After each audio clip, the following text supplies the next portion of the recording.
Assalamualaikum warahmatullahi wabarakatuh. I am Audia Azahra Asmara, student of English Education Department, Faculty of Teacher Training, University of Sultan Syarif Kasim Riau, kelas 4E. Pada video kali ini saya akan membahas mengenai materi manajemen kelas. Adapun materi tersebut yang pertama yaitu komponen-komponen keterampilan dalam manajemen kelas. Yang kedua yaitu faktor-faktor yang mempengaruhi manajemen kelas. Baiklah, langsung saja kita bahas mengenai materi yang pertama yaitu mengenai komponen-komponen keterampilan dalam manajemen kelas. Adapun komponen-komponen keterampilan yang harus dimiliki oleh seorang guru dalam mengelola kelas pada umumnya dibagi menjadi dua bagian, yaitu yang pertama, keterampilan menciptakan dan pemeliharaan kondisi belajar yang optimal. Maksudnya di sini yaitu yang bersifat preventif. Dan yang kedua yaitu keterampilan mengembangkan kondisi belajar yang optimal.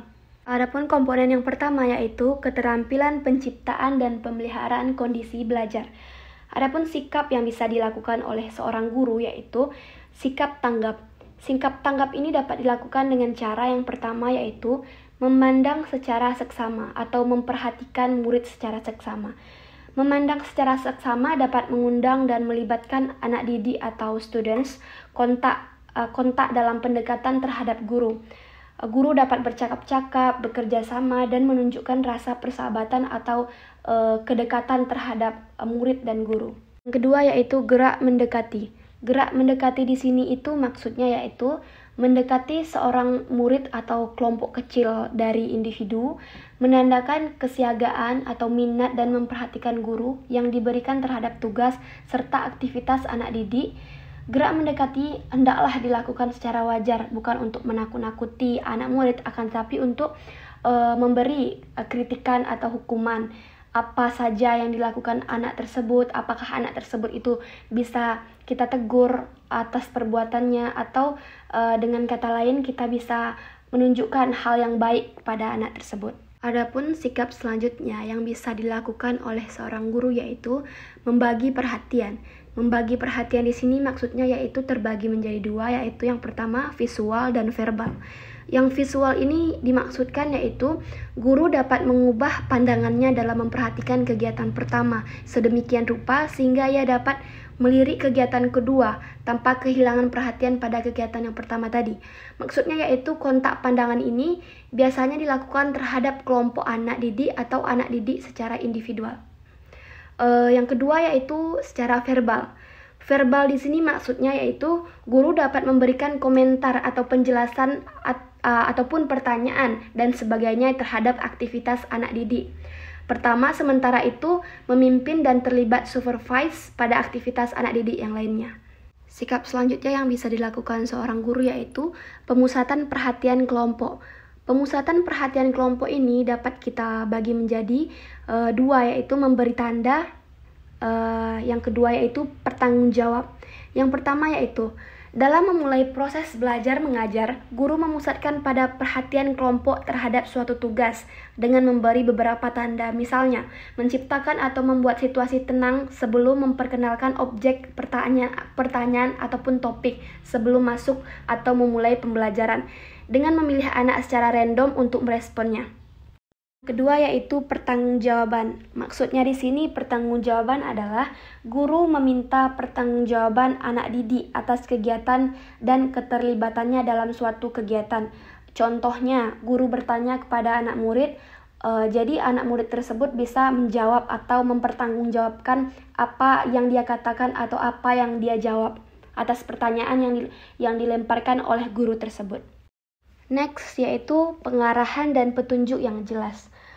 Guru harus seringkali memberikan pengarahan dan petunjuk yang jelas dan singkat dan memberikan pelajaran kepada anak didik sehingga tidak terjadinya kebingungan pada diri anak didik mengarah atau petunjuk apa yang akan dilakukan oleh anak didik tersebut.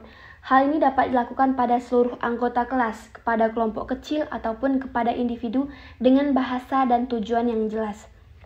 Oke, mungkin yang terakhir ini atau penghentian ini atau poin penghentian bisa kita katakan sebagai bentuk teguran atau sanksi kepada anak murid yang melanggar atau melanggar aturan yang diberikan oleh guru.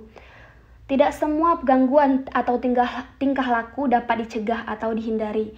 Yang diperlukan di sini adalah guru dapat menanggulangi terhadap anak didik yang nyata-nyatanya melanggar dan mengganggu untuk aktif dalam kegiatan kelas. Contohnya, kita contohkan kepada seumpamanya ada diskusi-diskusi dan anak tersebut seolah-olah tidak menghargai atas adanya diskusi dalam forum tersebut.